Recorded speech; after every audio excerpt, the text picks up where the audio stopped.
Hey everybody, Dave here with the children's sermon this morning. I wish I could be there in person, would much rather be there, but unfortunately I had to be out of town this weekend. So we'll make the best of it here and kind of do it this other way. But we were given a topic to talk about in John, which is part of our scriptures this morning.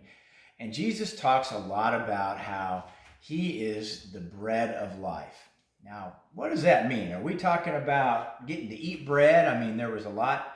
I talk about how he made bread out of stone and did all these things, and that's part of it, but that's not really what he was getting at. Now, there's a lot of symbolism in that about being the bread of life and feeding us. But if you think about bread, if you think about it, there's a whole lot of ingredients in that bread, and you can analyze those ingredients.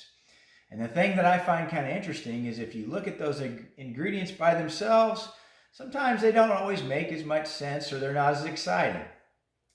Now, speaking of exciting, I get a little bit more excited about chocolate chip cookies than I do bread. So let's, for this experiment or this instruction, talk about making chocolate chip cookies. Now, Jesus, he said, hey, I am the bread of life. What if he said, I'm the chocolate chip cookies of life? That'd be okay. That'd be kind of cool, right? Well, you take some of the ingredients, for example, and you say, okay, well, an egg by itself, that's part of a chocolate chip cookie, but if you just take the egg by itself, you wouldn't really eat it raw by yourself, or probably shouldn't.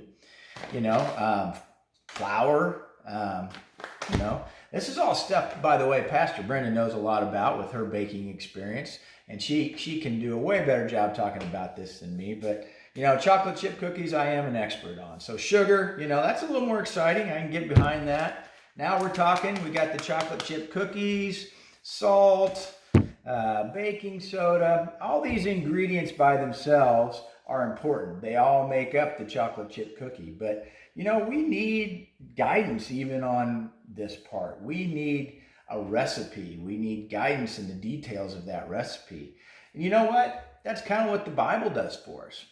All these different verses that we study all the time, by themselves, they mean a lot and they're important. But boy, by the time we put them all together, they really teach us how to live. And that's what Jesus was put on earth for by God, just to teach us how to live in the way he wants us to live.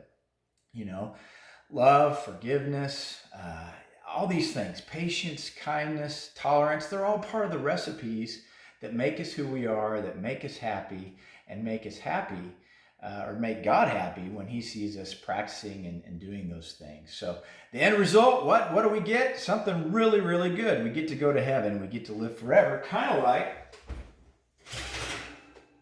the end result here. It's good. I hope you guys have a great week. I'm going to enjoy these cookies and be thinking about all this stuff, and I hope you will too a little bit. You guys have a blessed week.